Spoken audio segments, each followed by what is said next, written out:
Hi, I'm JP from the Way Biblical Fellowship, and tonight we had Bill Bullock and his son John Michael with us. You might know him as the Rabbi's Son. We've been blessed by his teachings over, pretty much all the time that we've been studying Torah, actually.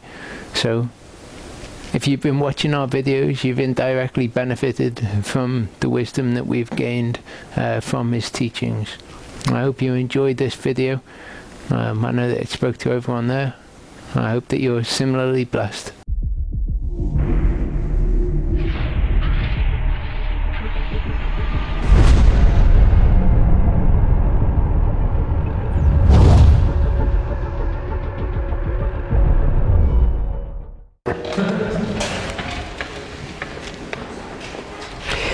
We have just emerged from Yom Kippur.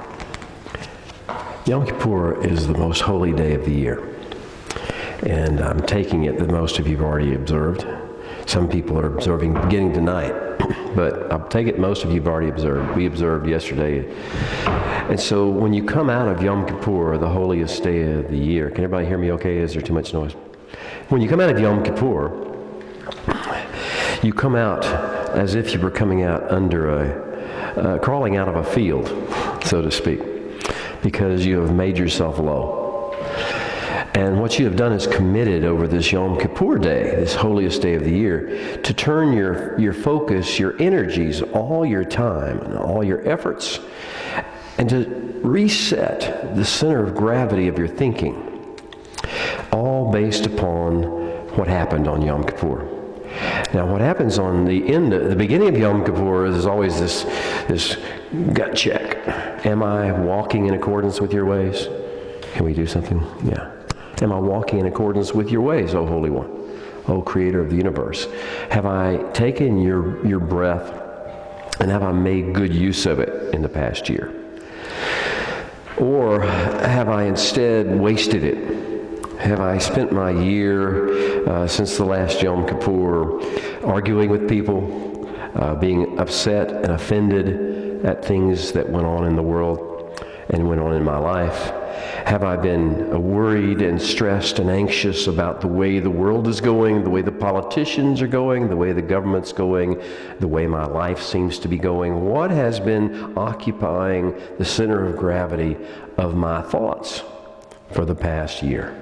So we enter Yom Kippur with this little heaviness in our souls, realizing that we have not been completely effective. We have not been completely faithful to the gift of breath that the Holy One has given to us, the precious gift of life, and also the gift of a conscious speech, because our mouths are the way we most impact our world. And so many times what we find ourselves doing as we get ready for Yom Kippur is wishing we hadn't said stuff. Wishing we had thought things through a little bit more and seen a little bit further into the future and how much impact it might have before we actually said these things. Well, we go through under the shepherd's rod, so to speak, of our holy King on Yom Kippur, and he cleanses us. He purges us. He forgives us.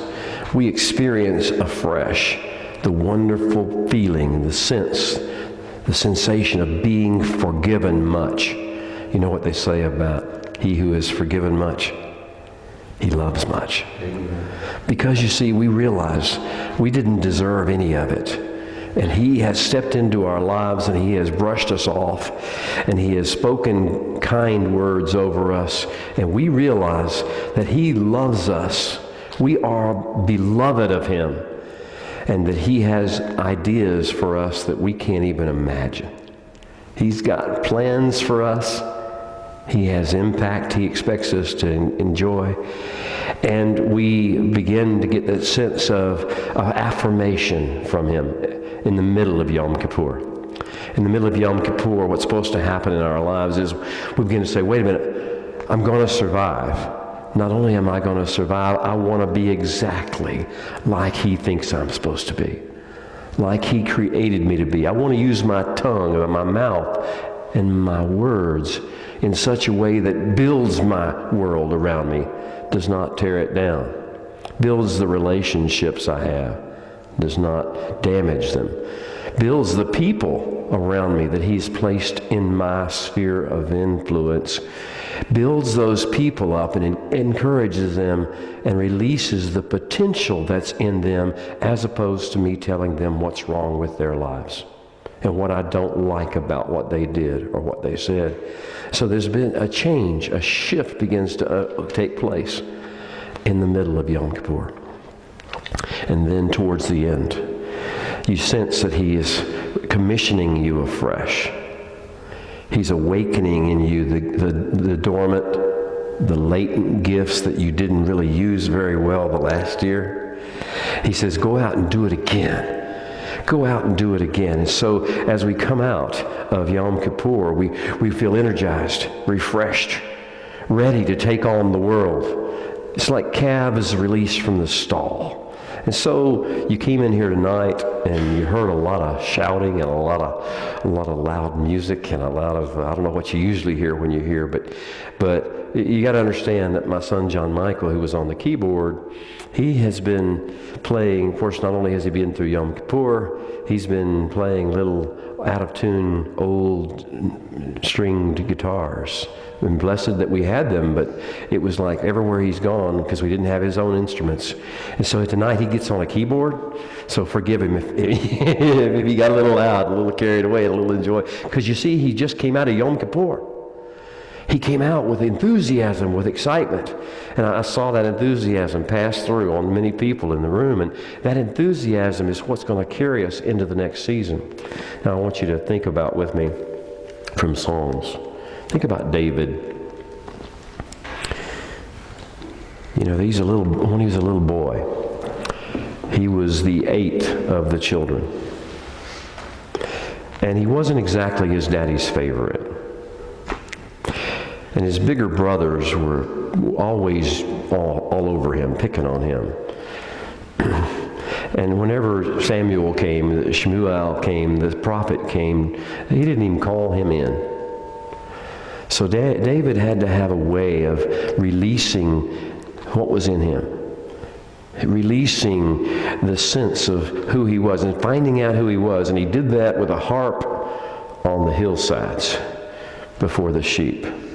David's harp was his lifeblood, and it was allowed him to keep his center of gravity focused upon the Creator of the universe and His plan and His destiny for him.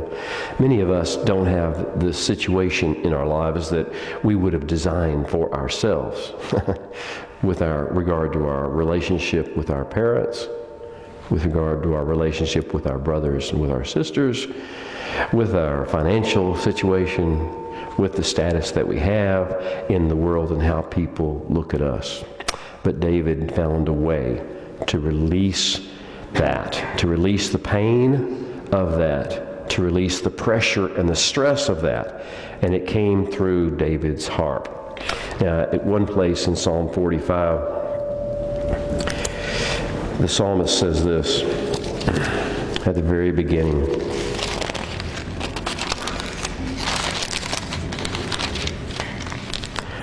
My heart overflows with a good thing. I recite my verses regarding the King. My tongue is the pen of a ready writer. You are fairer than the sons of men. Grace is poured out into your lips, or upon your lips, and therefore God has blessed you forever.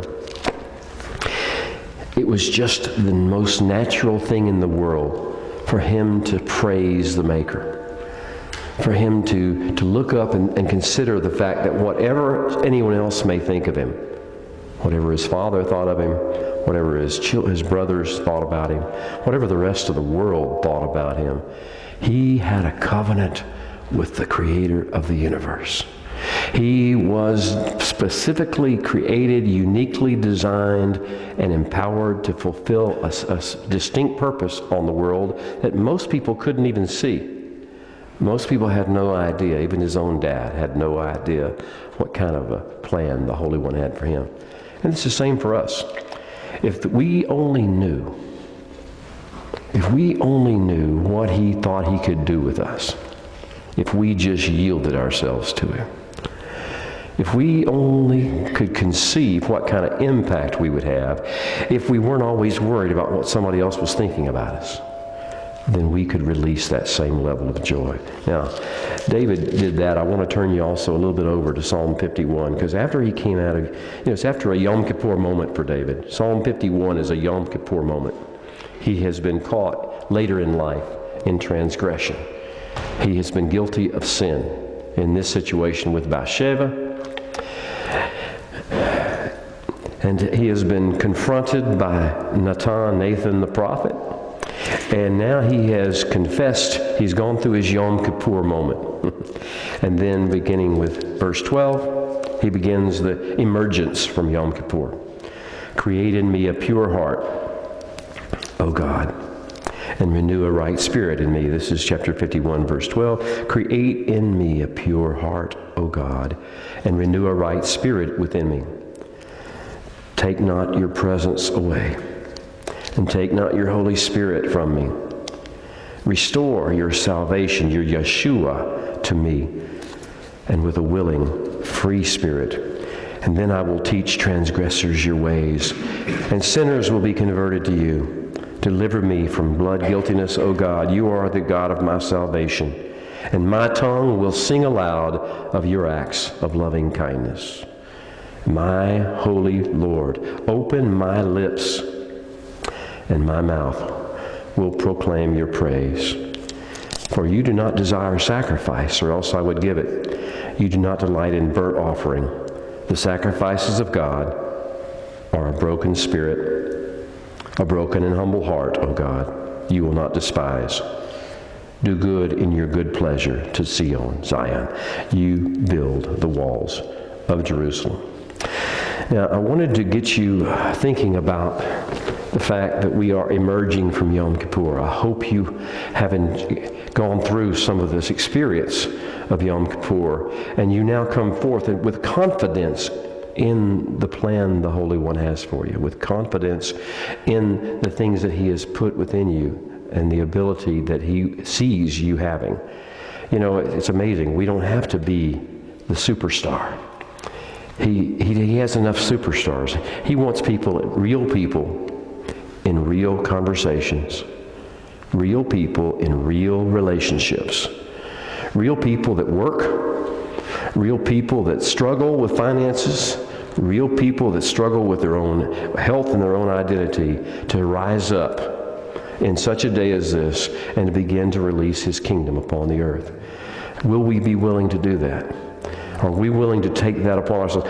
Are we willing to let the center of gravity of our thought life change and get the center of gravity of our thought life on honoring and praising him, adoring him and his ways, and walking them out in real time? That's the real question. Now, every time that a Jewish boy, as I was growing up, gets through with Yom Kippur, there is this drive, this inner drive inside of us to start building something. We want to build something. And so the Sukkah, the tabernacle, that which we moved into 4 days after Yom Kippur is over and will be happening this weekend, the Sukkah, what we build, you start putting it together. And there's a sense of creativity working in you. And you just sense you want to build something where you can have a shelter. And you want to invite the creator of the universe to come into that Sukkah with you. You want to accept his company. You want him to be there when you entertain strangers, because you want to walk with him very closely. Now, I want to talk to you about this Sukkah right here. I want to talk to you about this place and you people that are in this place, because you see, you are a Sukkah for the creator of the universe. You are a Sukkah in this city. You're a Sukkah in this region. You are a place where you are going to invite him to come down and dwell with you, and you will make it your little spot, like a beachhead. The beachhead of the war. This is a beachhead for the kingdom of heaven to invade your city. this little place, this place that you, and these people, these folks that you see gathered around you, you are his command post and his beachhead in this area. You don't have to take this city. He'll take the city. He loves the city. He loves the people of the city. He loves every one of them. He doesn't care what color they are, what race they are. He doesn't care what national background they have, what language they speak as their primary language. He desires to come into a place, find a place where someone will welcome him.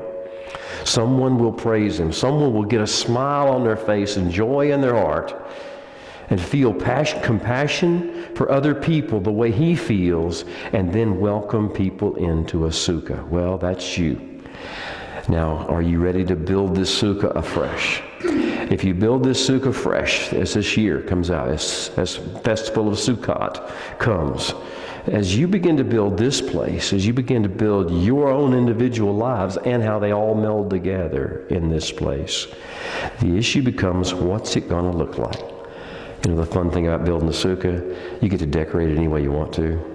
You know, you get to put up pictures, and you get to put up fruit and greenery, and I've seen people put up lights, all sorts of fun things. You get a chance to decide what your sukkah looks like. It's going to be your home for 7 days. You might as well have a good time with it, and you might as well really enjoy it. How are you going to decorate this sukkah? I don't mean what you're going to put up on the walls. I mean, how are you going to make this special for you? How are you going to make this place beautiful for anyone who might come in? How are you going to make your lives, your smiles, your faces, your expressions when they walk in the door, or whenever they see you on the street?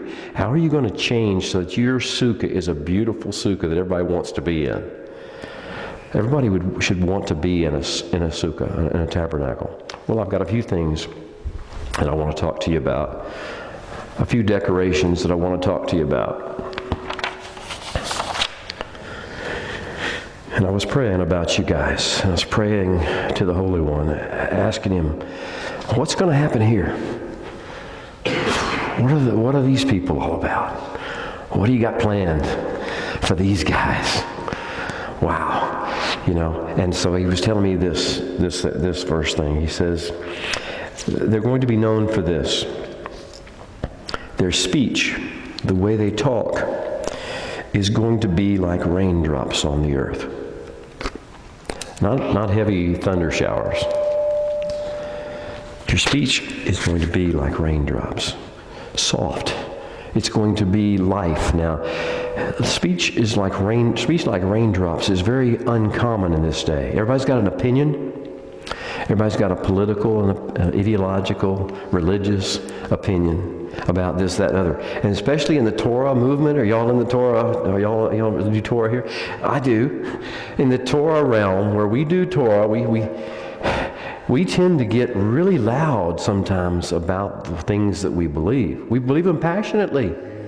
We do, and we know there's a level of truth to them that most people haven't seen in our world, and it gets excited.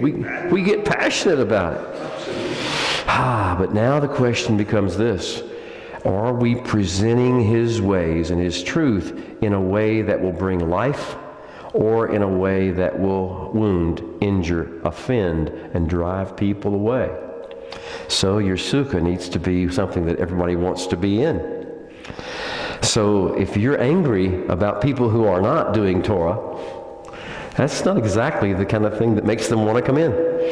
If you're critical and judgmental of people who are not doing Torah, I wish they were. You and I agree. We wish they were. We hope they will be. The only way they will be in our area is if we present them an openness and a kindness and a love in such a way, and acceptance to them that makes them feel welcome. So our speech about Torah and about other subjects, our speech about the Messiah, our speech in general needs to be like raindrops falling from heaven.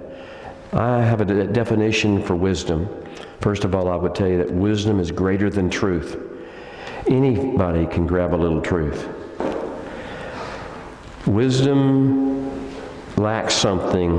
Truth lacks something to become wisdom. What does truth lack to become wisdom? Love. Truth plus love equals wisdom. Truth plus seeing and the people the way He sees them, the way our Heavenly Father in heaven sees them, seeing people like that and being able to hold our tongue until the right moment. Hold our tongue about it until they are ready to receive. And they are like water, like a dry, thirsty ground. I heard what John Michael was singing about the dry, thirsty land. When you see someone and their behavior, they're like a dry, thirsty land, then you release your speech like water. And that's our first calling. You will be a people whose speech, whose conversations, whose teachings drop like rain. Now, not only will you drop like rain, though, not only will you drop like rain, you will cover the earth like dew. Dew is something you don't notice when it comes, right? You never know when the dew is falling, but suddenly you know it's there. And it's all over your feet because you're walking in it. And if you sit down, it gets all over you. And you just leave this residue of sweet, healing power wherever you go. That's what He's called you to be and called you to do. And He's empowering you to do. And I know I'm just a guy from Texas. But He has called me here to tell you, to call you forth at this night. As you emerge from Yom Kippur, you go towards Tabernacles, to understand you have a special calling. You got a very precious, precious calling upon your lives. And He's going to empower you to be like raindrops, your speech to be like raindrops, and your effect, your influence to be like dew. Now, dew is what causes things to grow. Now, I want to tell you that there are certain things that, and my prayers that He gave me about how you will interact with people. And the first thing is your main characteristic will need to be awe, wonder, amazement at the great Creator that you have. Are you amazed? I mean, I am amazed. I'm totally blown away when I think about Him. It's only whenever I get discouraged or I watch too much TV or news that I'm not amazed by how glorious He is. It's only when I get upset with a friend or a spouse or a relative or somebody on the street or somebody at my work. Only then do I lose my sense of awe, my sense of wonder, my sense of reverence. So cultivate it. Cultivate this. Wake up every morning. Go to bed every night. Do I have wonder? Am I filled with wonder? Am I filled with awe? Am I filled with reverence? Do I fear You? Not in a scared, I'm going to panic, you're going to hurt me way, in a sense of, I know who You are. And I know who I am. And there is a huge gap, but You come down and make the difference. You come down to my life, and You bridge that gap. And because You're here, I can do anything. Because You're here, there is nothing that I can't accomplish. Now that fear, that wonder, that awe, check yourself. Check yourself morning and evening. Because you see, if they see that you don't really revere God, I don't care how much Torah you know or how much Torah you teach. I don't care how much wisdom you think you've got or you pour out, truth you spill out. If they don't see you in awe and reverence of God, then they'll think you're just full of baloney. You're just full of stuff. You're just one more religious nut out there in the world. And He said, but if they can see it in your eyes and sense it in your countenance and hear it in the tremble of your voice when you talk about His name. You know, a lot of what was done tonight in the time of worship was just saying His name. When you say His name, it should kind of tremble off your tongue. Yeshua. I mean, you know, if you've ever been in love, you haven't over there in the back row. You haven't yet, hopefully. But if you've ever been in love, if you've ever been in love and you start talking about the one you're crazy about, the one you just can't, it's like, you have to catch your breath in the middle of saying their name. Well, that's the way it's supposed to be with him. And if we start just throwing around his name willy-nilly, just anywhere we go, just because we think we can, just because, if we just make a big issue about, well, he said this, and we don't have any trembling, we don't have any reverence, if we don't have any awe, then again, what does that speak to the people? It tells people we don't really know him very well. Because if you know him, can you agree with me? If you know him for who he is, you tremble inside just a little bit thinking about him. You tremble when you say his name. It's not an easy thing to just pass it off and throw it off like so much water. So you'll have this awe. Please, I see great and glorious things taking place out of this building, but out of you people. Everywhere you go, influence. Everywhere you go, kingdom explosions taking place. And I just mean this, that people know they can be loved. People know that there's hope in this world, despite all the bad news. People know there's a reason to rejoice and be glad. People know you can have peace of mind and peace of heart. And we'll talk more about that as we go. So are you a person of awe? Are you willing to be reset, to have your electronic engine reset to be a person of extreme wonder and awe? If you'll do this year, if you'll commit to this for this year, you might be shocked at what may take place amongst you. Second thing I felt when I was praying about you is that you will be a people of, that you already are a people of, but he's going to magnify this multiple. That you are a people of hope. Oh, have you ever known a person who had no hope? I've been a person who had no hope. I know how miserable that feels. You know, my inherited trait, my inherited failure, I didn't get my dad's alcoholism, thank the heavens. But I got the other trait. Depression, despair. And man, when that thing would hit me, and if I didn't know how to fight it off and get my center of gravity back on the Lord, then I would go down and down and down. And I hope no one in here has ever experienced the depths of depression. But if you have, here's the good news. I did. And he brought me out. And I hope he's brought you out of something like that, something magnificent like that. He's brought me out where now he's given me, and he's equipped me, and he has empowered me to be able to fight off, recognize it when it's coming on. Oh, I recognize that old voice. I know that old comforting friend that's trying to make me feel like, well, you just have been treated so bad and things are just so rough. You should just have your day. You need to have your day when you just go and whine, and you just go and cry, and you just go and get mad. You just go and have your hissy fit. I don't know if that's a British word. And I recognize that voice, and it's like, no. Been there, done that. Don't want to go back. Have no desire to go back. Well, here's the thing. The reason we don't want to go back is because we have tasted hope. We have drunk a little sip of the sweetness of having hope. You know that the national anthem of Israel is Hatikva, the hope. The hope. If you have a covenant with the creator of the universe, hope just comes out of the middle of your spirit. And hope is something that if you don't stop it, it will just keep building and building.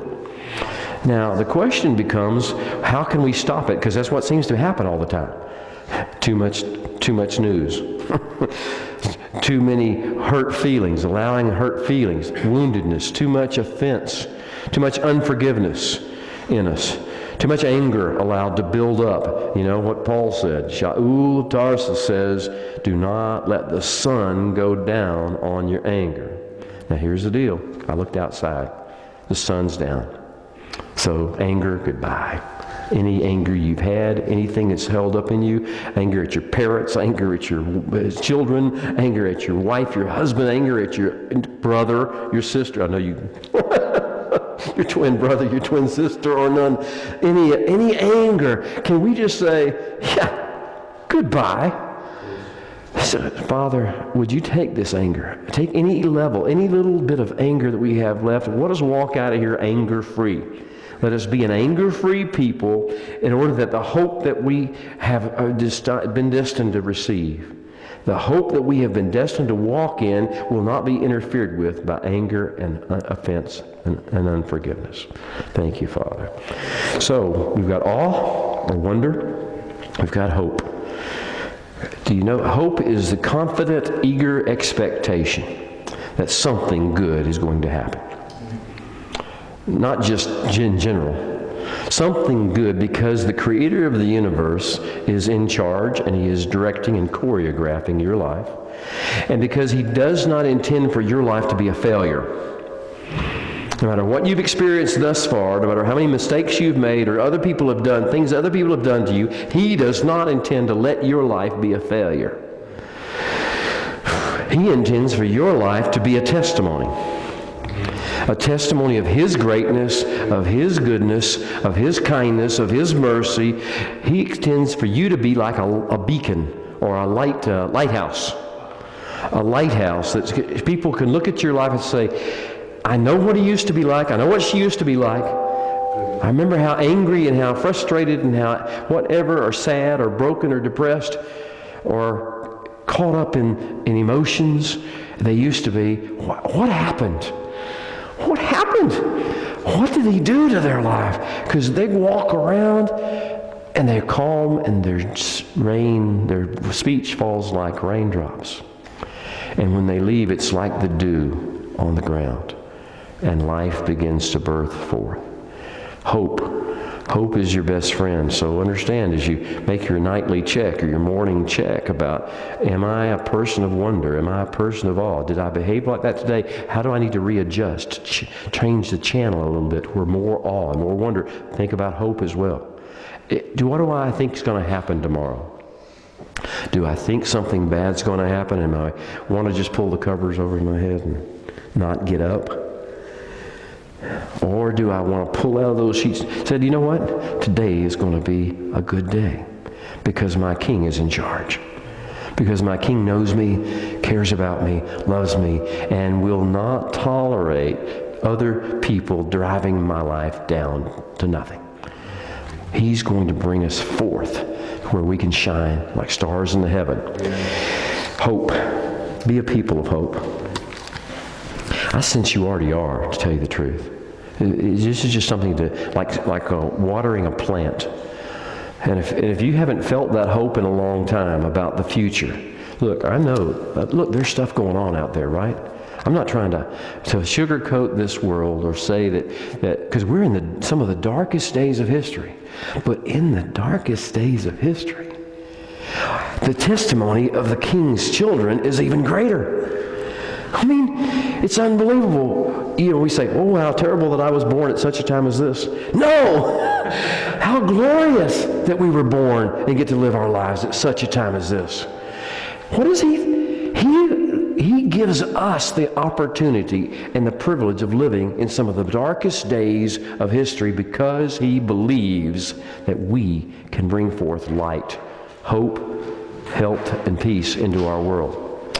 So hope, very important. The other one is joy. The next one is joy. Simcha. It's something that happens when suddenly you just know him so well that you get happy. You want to sing. You want to dance. You don't want to complain. You have no desire to complain. Though you might have 100 things to complain about, the words come up on your lips and into your mouth, and you can't get them out because instead you know you're called to be a person of joy and you want to be joyful. And so you shove those rascals back down in your mouth and you swallow them and they go out in the draft because they need to get gone. We need to get rid of all those complaints. Now, if you understand, the people of the Holy One, the covenant people, have always had a problem with murmuring and complaining. I'm not going to ask you to raise your hands in this room if that applies to anyone here. But understand that if you have been a person of murmuring and complaining, that will have to change for the Holy One to be able to use you the way He wants to use you, as one whose speech falls like rain and one whose influence is like the dew. So when you feel that murmuring and complaining spirit begin to pop up, shove it back down. Speak no to it, because you see, the things that He's given to us, the things that are waiting for us, the things that He's called us to be, make that irrelevant, if not silly. Make it folly for us to be upset about what's happened or what someone has said. Joy. How do you express joy? Everybody seems to be a little different. You ever notice that everybody behaves a little differently when they're joyful? Me, just get out of my way, because I tend to dance. And for an old 61-year-old dude that is sort of got two left feet sometimes, I don't really care what I look like. If I'm really happy, if I'm really full of joy, I'm just going to take off doing my little dance. And I'll do it in the shopping center. They've accused John Michael of doing that from time to time. He'll break into a dance in the middle of a shopping center, my son. I think he got that from me. I don't know, because now, I'm not telling you have to do that. But there should at least be some kind of expression on your face where people look at you and say, well, I wonder what he's so happy about. What in the world's going on in his head? Her head, because there's a big smile on their face, and I know that everything isn't altogether perfect in their life, so what are they smiling about? Find a way to have joy. Now, one way to have joy is, I'll give you a little secret that I've learned over the years. It's scriptural, so what can I say? But I did learn it, and that is this: thanksgiving, giving thanks to the Holy One, brings this joy out of you. Giving thanks. I don't care if you have to give thanks for the fact that this bench is here, or that it's brown instead of purple and green. You don't have to be all that creative. Just find something to be thankful for. And thankfulness awakens this joy within your heart. And it begins to here's the deal. The serpent only goes where he feels welcome. The enemy, the adversary, only goes where he feels welcome. He does not feel welcome whenever people are thanking the Creator. He doesn't like that a bit. It's like, ooh, this is like, ooh, bad music, bad smell. I got to get out of here. I don't like that. And so you begin thanking Him. You have this absence of the enemy's impact on your life. And suddenly the spirit within you just awakens and arises, and good things begin to come forth. So here's the key. If you find the joy thing slipping away from you, just jump into Thanksgiving. Jump back into Thanksgiving. We can always find something not to be thankful about. But can we find something to be thankful about? This is part of the thing, again, about speech coming down like rain. Beyond joy, beyond the thanksgiving that leads to joy, is this idea of, okay, calm down. Get your hearts ready. I call it self-control. It's really one of the fruit of the Ruach, of the Spirit. But here's what self-control is. It's knowing you are in a battle, but a battle that you can win. The battle is in here, in your mind. The battle is up here, and you are constantly being bombarded by the world and by your own flesh with things that you would like to see done and people you would like to see hurt, or there are things that are evil in the world, and they're bombarding your head, and there is a war going on. Now, Shaul said it this way: in my inner being, I delight in the Torah of Adonai. There's something inside of me that gets all excited about the ways of Yahweh. The Torah, the teachings, the ways. I get excited. I delight in my innermost being. about the law of God. But, and there's the warfare thing, but I see another law at work in my members. And I pointed to my ears and my mouth and my hands, my feet, and my eyes. These things, I see another law at work in my members, which does not delight in the Torah of Adonai. It delights in receiving what it wants, getting what it wants. It delights in satiating an appetite that can never be satiated.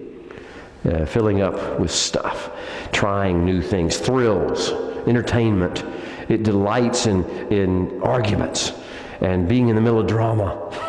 It delights in that stuff. The flesh, the things, the members, is always sending messages to your inner being. And the inner being is saying, but wait a minute, I delight in the law of God. But the members are loud and they're very boisterous and they try to win you over. And then he says, and then the law of my mind. This is Shaul in Romans 7. And then the law of my mind gets into operation. So I've got 3 laws now. The law of Adonai, the law of Torah.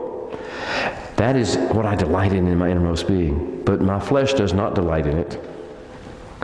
And so the things that go on around me, I start to get distracted and disoriented and confused because I let the things of my flesh distract me from the things that are going on, my delight from the law of the Lord. And then the battleground is my mind. On the one hand, the law of God is talking to my mind. And it's saying, follow the ways of Yahweh. Follow Yeshua. Walk with Yeshua. Do what he would do. Say what he would say. Think what he would say. Let your emotions be what his emotions would be. That's what's going on in there. But on the other hand, it's saying, no, do whatever you want. Do whatever feels good. Do what you've been wanting to do for a long time.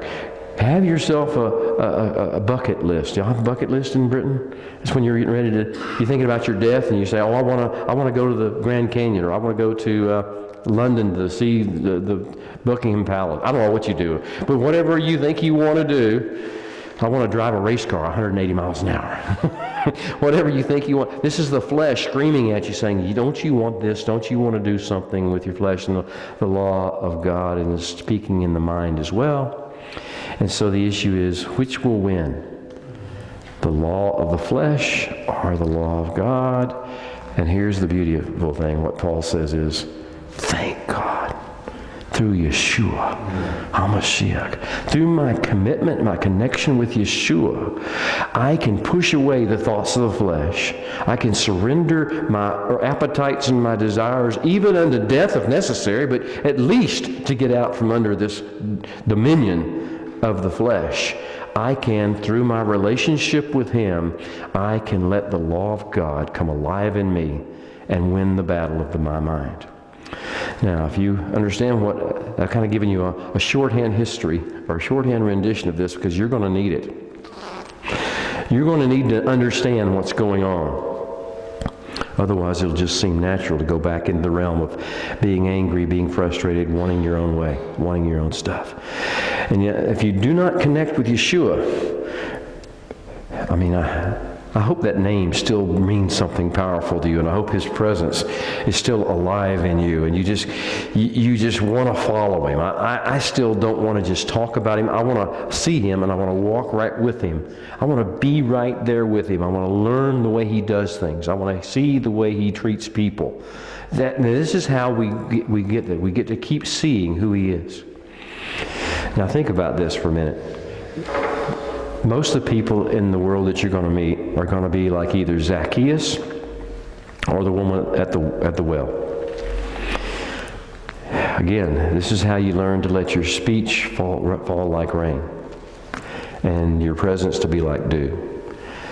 And everybody know that Zacchaeus and the woman at the well were not following the Torah.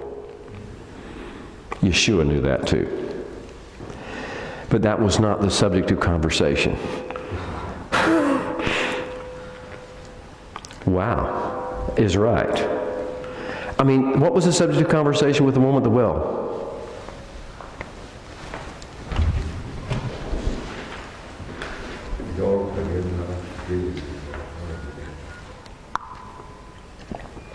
How about a drink of water? He could have come right at her. He could have started, he could have led his conversation with, "You're living with a man. And not only that, I happen to know that you've been living with 4 other men, and you've never married any of them." That would have been a great way to lead, right? That would have been like a thunderstorm and hail coming into that relationship, coming into that interaction. But instead he comes in dropping raindrops, little soft raindrops. How about some water? Let's talk water. And she wants to talk religion. So he talks a little religion with her. She wants to talk about, well, I see you're a Jew, so, I'm a Samaritan. Where do you worship? You worship? It's amazing. They'll love to get into theological discussions with you. People on the street, people who live, they figure they figure you got something going on religiously, they can get you off track by talking to you about, are you once saved, always saved? Is the law over for, why isn't the law over forever? They get you caught up in these discussions and these distractions, and if you'll get off track and forget why in the world you're there in the first place. And so he lets her do that for a while. And then finally she gets to where she's really open. She's ready. And at that phase, he gently leads in with the issue of I kind of know who you are. I kind of know what you've been doing. I've been talking to you the whole time. You can tell I'm not rejecting you. You can tell I don't hate you. You can tell I'm not judging you. So now can we talk? And boy, did they ever. And wow, did it ever make a difference, right? That's how Yeshua teaches us how to let our speech fall like rain. How about Zacchaeus? It's one thing for just somebody on the street who doesn't know any better, or out in Samaria who doesn't know any better maybe, or we think, well, they just lived a tough life and maybe they were sold into this or whatever. Now Zacchaeus he's a dude who knows better. He grew up in the Torah. He grew up in it. He lived in it. And he is taking tax money on behalf of the Romans against his own people. He's a turncoat. He's the enemy. He's become like the enemy. He has joined forces with the enemy in order to exact money from you.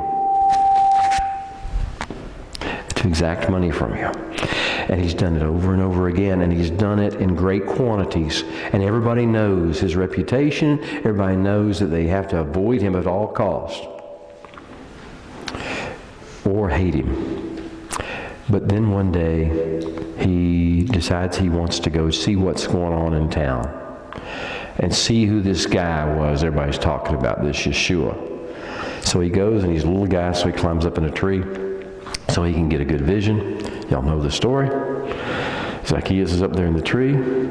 Boy, could Yeshua have lowered the boom on him, right? He had him dead to rights. He knew all the things he'd done, all the Torah he had breached. He knew all the money he'd stolen. He knew all the evil he had done. And Yeshua says to him, "Hey, Zacchaeus, how about I come to your house for dinner today? How about we sit over a meal and talk?" And they sit over a meal and talk. And the one thing you don't ever see is Yeshua telling this guy who should know better that he should know better. He doesn't say anything about the stealing. He doesn't say anything about the tax collecting. He doesn't say anything about the collaborating with the Romans. He never brings the issue up. He takes this man and has a conversation with him and treats him like he would a friend or a brother. And he keeps the look of joy and awe and reverence about himself, which he always did. And Zacchaeus brings the issue up. Isn't that cool? To me, that's one of the best stories in the Bible. Zacchaeus brings the issue up. Oh, I've stolen everything I've stolen, I'm going to give back 5 times what I took. I'm going to go out and find everybody. I'm going to give everything away. And it's like Yeshua said, "Oh, good. Now can we have dinner?" It's like, no, he said, I see the kingdom has come to your house today. And he said we don't have to browbeat people. We don't have to embarrass or humiliate people. Now, here's the situation. We've got to go through this process of learning how to relate to people who are in abject sin. And nevertheless, while we do not join them in their sin, while we would not participate with them in the process, we do not reject them as human beings.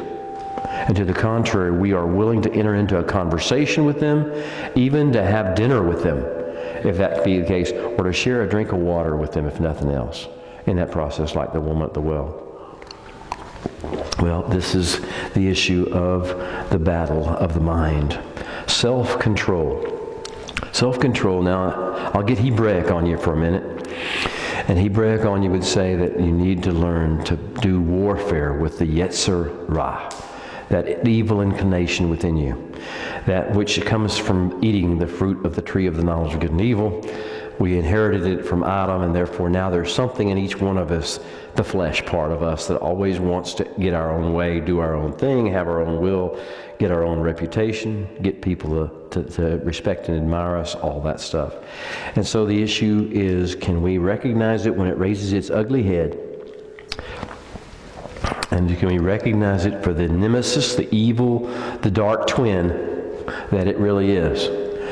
If we can recognize it, if you're walking out of this building and somebody pops up with AR-15, now we do that in America, you see it all the time. That's a gun. Somebody pops up at a rifle looking at you. It doesn't take a rocket scientist to figure out that person is your enemy. At least for that moment. For that moment, that person's going to get you if you don't do something. You don't duck or hide or whatever. It doesn't, but the Yetzer Ra doesn't come on like that. The Yetzer Ra just comes on like a feeling or a thought. Well, it wouldn't be so bad. I've seen the spirit of adultery at work. The spirit of adultery tells a man or a woman, you deserve better than you're getting. And those words will usually come out of the adulteress or the adulterer. I or you deserve more than you're getting from your relationship. Now, you need to learn how to recognize that's the Yetzer Ra. That's the enemy with the AR-15. They're trying to take you down. They're trying to take you out. You deserve a drink today. You deserve a hit today. You deserve a joint today. You deserve a little fit today. Have your little Ranger fit. You deserve to vent. You deserve to rant once in a while. You deserve to. It's the same spirit. It's the Yetzer Ra. You deserve your pet peeve. He says, now understand, that's your enemy speaking. He's got an AR-15 aimed at your head, and he's trying to make you forget the law of God. He's trying to take away the delight and the joy and the hope that the law of God's given to you. And he's trying to take you and separate you from Yeshua. He's trying to make you forget that you're walking with Yeshua through this life. You're not walking alone. So learning how to have self-control. That's the next one. I want to go, there's one more. And I've already touched on it, so we'll complete it with this. The next thing is that you will live lives here in this body. You will encourage and nurture each other in this. And that is to walk in wisdom. Read the Proverbs. Proverbs says there's two ways of life. There's the way of wisdom, which is God's way, which is the way of the Torah, which is the way of walking out with Yeshua through life. And then there's this other way. Y'all know what it's called, right? If it's not wisdom, it's folly. The way of folly will lead you to destruction, depression, and total irrelevance. Anybody want to be irrelevant in this world? I do not want to be irrelevant ever again. I don't want to be marginalized by my own misbehavior. Marginalized, meaning nothing. You're just a puff of wind. Just another human being doing what normal fallen human beings do. Oh, no. No. We want to be lighthouses. We want to be kingdom representatives. We want to shine like the stars in the heaven in a day. In a crooked and perverse generation, we want to shine like the stars in the heaven, like Shaul told us we were supposed to. Like Shaul told us, if we connect ourselves with Yeshua, we will.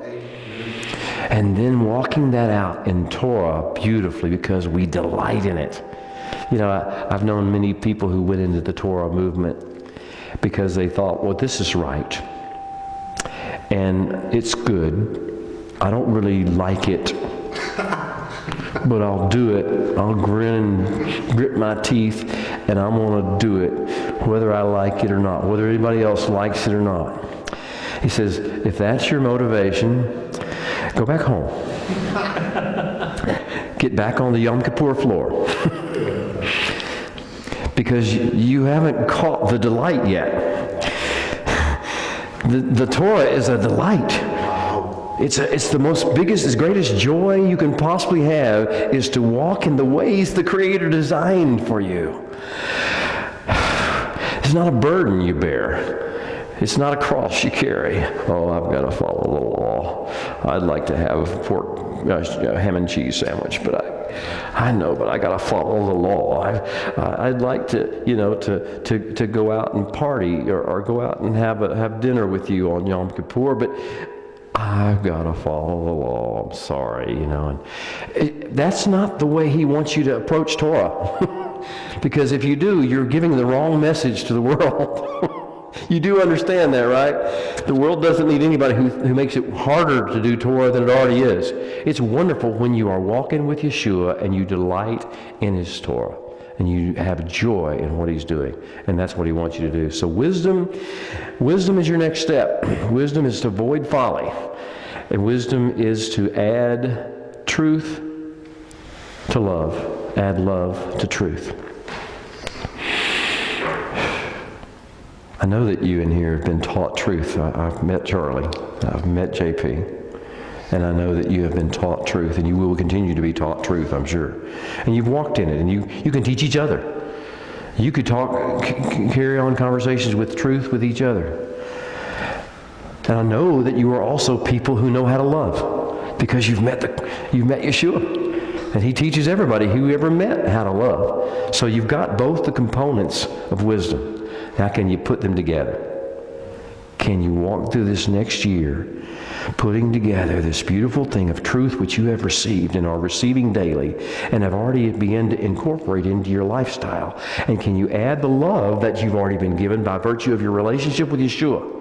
And by virtue of understanding how much you have been forgiven by God, because He who is forgiven much loves much. Can you put these two together where the world looks as, I don't know if JP, is what all, but I know this, that's a wise man. That's a wise man. That's a wise man. I don't know if they've got everything else all put together or whatever, but I know that if I need a solution to a problem, as opposed to just everybody tell me who's to blame and what's wrong, if I need somebody to actually give me some counsel that would get me ahead, move me forward in life, I'm going to them. Because you see, you don't focus on the negative. You don't focus on what's wrong. You focus on the thing that Yeshua would focus on. He didn't focus on how bad Zacchaeus was. He didn't focus on how sinful the woman at the well was. He focused on who that person could be if they just got a hold of Him, if they just got a hold of the Torah. And he saw that and began to release that and draw that and bring forth that potential in that regard. Do you see what you're called to? How beautiful this is? We get this amazing privilege to be like that, to let our lives look like that, and to be sources of wisdom. Now, wisdom has nothing whatsoever to do with IQ, intelligence quotients, or any of the other scores. Wisdom has to do with, have I understood life and how to make life better?